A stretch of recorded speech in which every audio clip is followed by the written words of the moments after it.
What's up YouTube, and welcome back to the channel. This video I believe is the third video in my mini-series on revamping the front suspension on the Land Cruiser. In the first video I had mentioned some of the stuff that I was going to do to the front end of the Land Cruiser. Stuff which included the steering rack bushings, the sway bar end links, CV axles, lower control arm reinforcement, and the front diff drop. And lucky for me, one of you guys that was watching donated me this guy. So this is a Sli Diff Drop Kit for the 100 series Land Cruiser. To the viewer that donated, your generosity is much appreciated, and in return, hopefully this video will help some Land Cruiser owners out on how to install the diff drop. Since I was doing the diff drop, I might as well do these guys as well. These guys are the Diff Mounts for the front and rear of the front differential. I got these mounts directly from Toyota, and I do know that you can get just the bushing and have them pressed into your original arms, but that does require a lot of time, and time is money. The one bushing that I did get separately was this guy, and this guy is the one that goes into the front cover. To remove this guy, it's going to require a little bit of persuasion, but the only other alternative is to buy the whole front cover of the front diff, which I'm not about to do. So if you're like me and you have some clunking noises going from park to reverse to drive, or if you're going through CV boots like crazy, make sure you pay attention. This video is for you. At the end of the video, I'm going to share with you some tips on the installation and what I would have done differently if I had known how the install was going to go. So make sure you watch till the end. All the tools and the parts that I use in this video will be listed in the description down below, so make sure you go ahead and check that out. And if you haven't done so already, make sure you like, share, and subscribe. Anyhow, let's get started. So just real quick, let's take a look at all the parts that I'm going to be installing today. First up, we have the Sli Diff Drop Kit. Now again, this is a used kit donated by one of you viewers. Thank you very much again. So it comes with the support itself, which replaces the factory piece. Then you've got these gigantic spacers, which are for the diff mount. So that's exactly how much it lowers the diff by. I think it's about 1 inch or so. It comes with the longer bolt. I got new bolts for the skid plate. These are a little bit extended bolts that go into these spacers for the skid plate. Now, because it was a used kit, it was missing, I think, 2 of these guys. So I got the next best thing I could find was these metal collars that are exactly the same height, and these things, I think they are 30 millimeters. So this should work for now. And then of course I have the diff mounts themselves, front and rear. Now again, these guys are the ones that include this arm. You can always get just the bushing and press them into your old arms, but I'm feeling really lazy today and I just want stuff to bolt in. Now over here we have the front diff bushing. This guy will have to come out of the original spot, which is I think the front cover plate for the differential, and I think it's going to be chisel and hammers all the way, so this is going to be interesting. And then of course I'm replacing these stoppers as well. If you're trying to do a similar job in replacing the bushings or doing a diff drop or whatever, don't forget I have a link to each of these items listed in the description down below, so check that out. So let's take a look underneath the Land Cruiser and see what we're working with. Obviously I have the skid plate out and also the plastic under paneling out already. So right here is your front differential, and this guy is gonna be the one that's a little bit difficult to get out. This is the one that's pressed in. So like I said before, you can replace just the bushing like I'm about to do, or buy the bushing that's already pressed into the front cover and change the whole front cover of the differential. Next we have this differential mount on the front. I guess this is the tube. This one I bought the whole thing, so it should be relatively easy to get out. These bolts right here, we've got this one. Now we have the diff support brace, and this is going to be completely removed and replaced with the Sli off-road one. And what that one does, it basically bends down a little bit more to give clearance for the differential. Towards the back of the differential, this is the drive shaft, obviously. This is what we're going to be replacing as well, which is the rear diff mount. This one, again, I bought the whole arm from Toyota, which includes the bushing already pressed in. For the diff drop install, I'm going to be following Sli's instructions, but while I'm installing that, I'm also going to be changing out the bushings. So here we go. First of all, you want to support the weight of the differential with a jack or something similar. Because we are removing all the mounting bolts, you want to make sure it doesn't fall out. Next, we're going to first loosen these guys right here. We've got 1, 2 bolts and 1, 2 bolts on each side for the cross member. So let's loosen these guys first.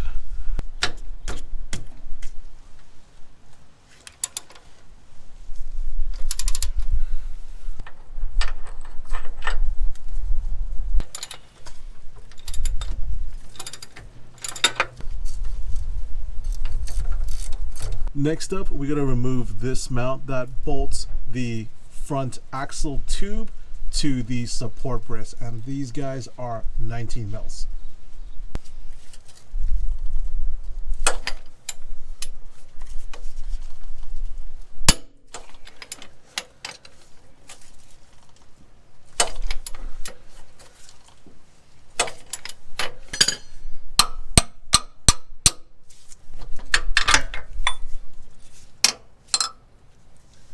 Now I got this bolt out. Technically the cross member should be able to be removed. However, I put 2 bolts back in just to hold everything in place while I was trying to get this guy loose. And now if I move this guy up a little bit, I should be able to remove the bolts and the cross member. So let me go ahead and do that.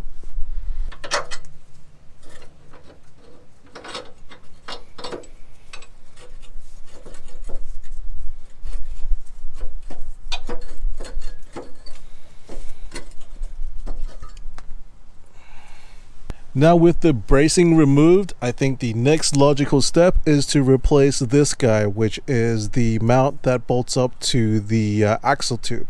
So this is 2 19s, I believe, and it should come out relatively easy.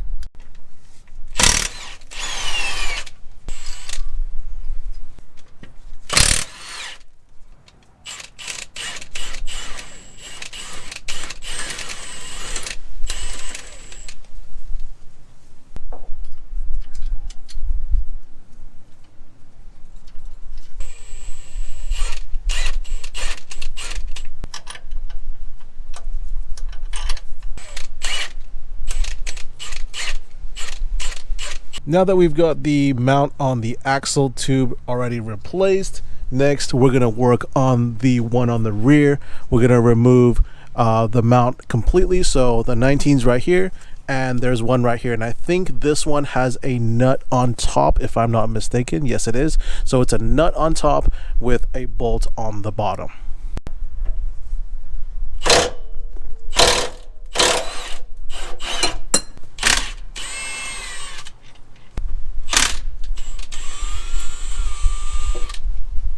Just a quick comparison, this is the rear diff mount that I removed from I guess 200 something thousand miles, a little over 200,000 miles. The rear one actually looks pretty decent. The bushing inside is still pretty much there. Looks, you know, besides it looking dirty, it looks very similar to the brand new one. Of course, we have the bolt right here. And then on the back, don't forget, you have this little cushion piece. So I did get new ones of these. This one doesn't look too bad. Usually when these go bad, that's where you hear the clunk from. So, and that's how it goes. So when I put the new mount back into the Land Cruiser, I will install a new cushion piece as well. Before I put the rear diff mount back into the Land Cruiser, I wanted just to show you guys what order this goes in so there's no confusion. First of all, of course, we've got the mount itself, and we've got the bolt. Now this is the long bolt that was supplied from Sli. You can see this is the original bolt. It's slightly shorter, so we're not going to be using that one, but do save that one. That one actually goes into the front later. We've got the bolt, we've got the washer from Sli as well. It's already on here. So then we have the cup. This is the piece that came out of the Land Cruiser, so that's going back in. That sits like that. Bolt goes through, and then we've got the new cushion. So with the rubber side facing the diff, we want to squish that in like so. And then last but not least, the actual spacer from Sli. So this spacer is what causes the diff to lower. So it goes on like that.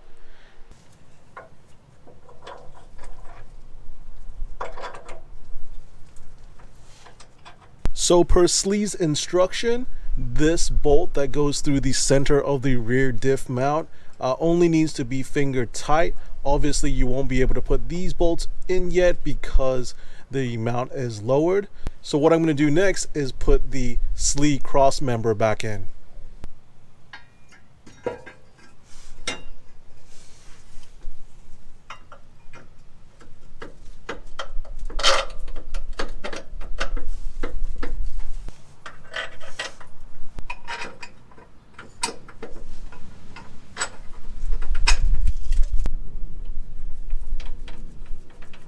So now we have the Sli cross member installed, but it's still loose. It's only finger tight. We don't want to tighten everything down until we get all the bolts in. So next up, we got to work on this front diff mount.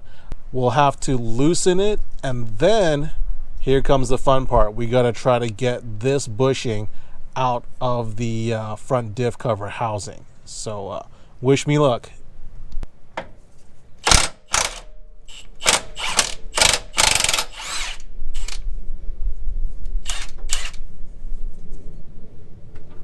So there, the nut is out. Now, if you wanted to, you can lower the jack a little bit and get this guy aligned. This guy right here, as well as the rear diff mount aligned.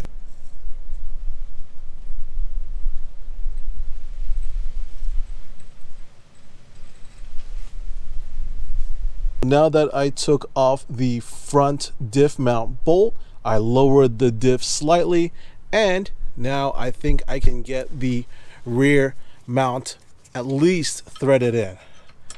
That way the diff is not just dangling right there.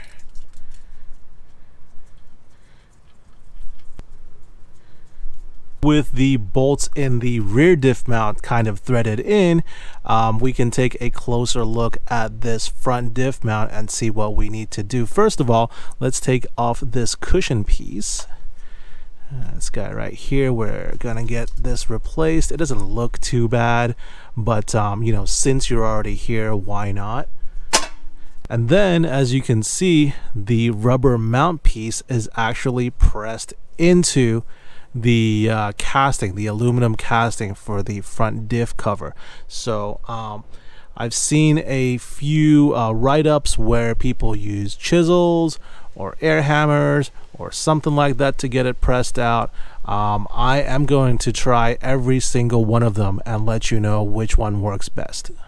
So I've been looking at this guy, trying to figure out how to get the rubber bushing piece out of the housing, and I noticed that there's actually a little lip that sticks out further than the housing, the lip from the bushing itself. So I might be able to get a chisel in there and you know, maybe hammer it loose a little bit.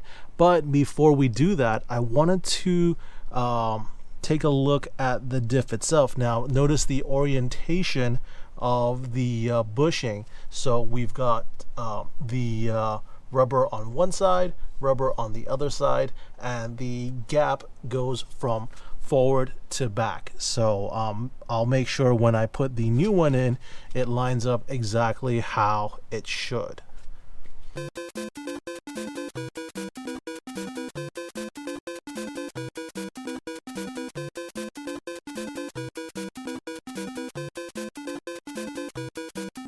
So just with a hammer and a chisel, I was able to get the collar of the bushing away from the housing, and I think if I work it a little bit more, I should be able to get the bushing out. So let me give that another go. So I was able to hammer all the way around, kind of just wedging the chisel in there as I was hammering, and as you can tell, it is coming out. So that is very exciting. Honestly, it's pretty loose right now. I think with a little bit more, it should come out.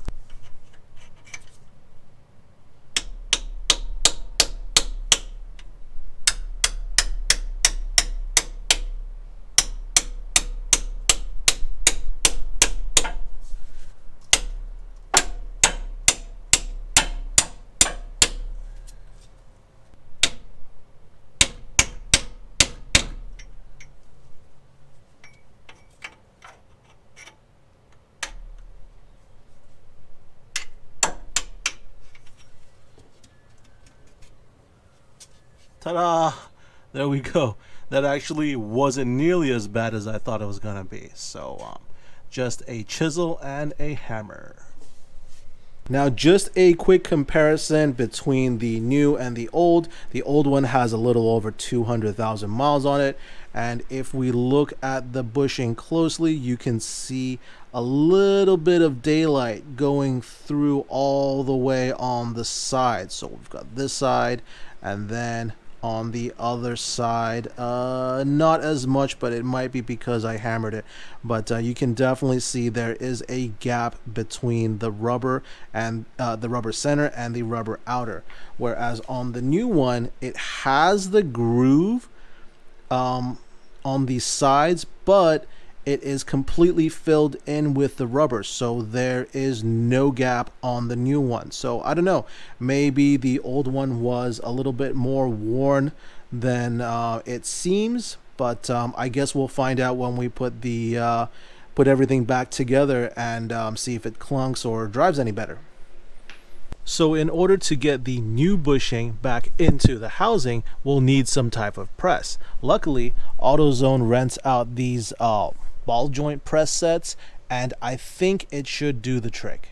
First up, let me put a little bit of grease on the housing so that way it slides in nice and easy. Not too much, just a little bit. This is actually probably too much, but it's okay. So this is the setup that I think should work. You can see I have the ball joint press on the top of the housing. On the bottom I have just the flange with a screwdriver in the middle, right where that gap is supposed to be, that little slit in the rubber. So that way, instead of just trying to push the rubber because it's soft, it pushes on the screwdriver, which pushes the collar into the housing. So I will see if this works. Hopefully it does. But yeah, we'll see.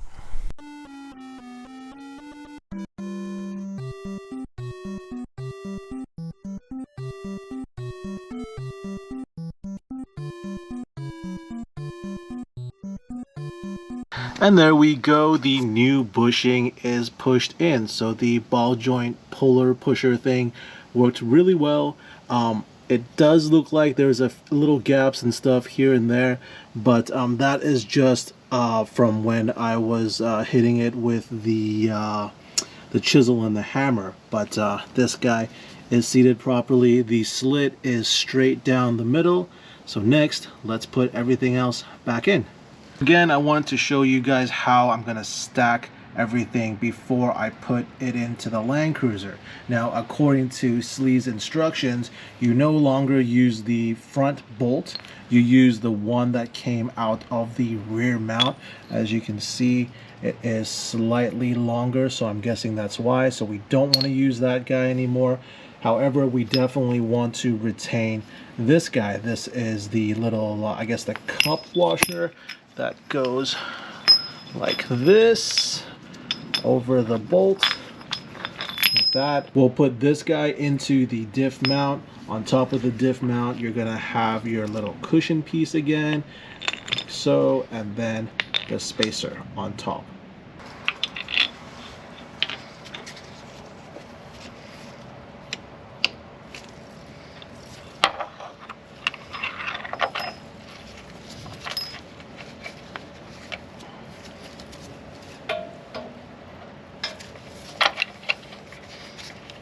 So now the last bolt that needs to go in is for the mount that's on the axle tube. It goes through the cross member, and you can actually push it up a little bit to get it in.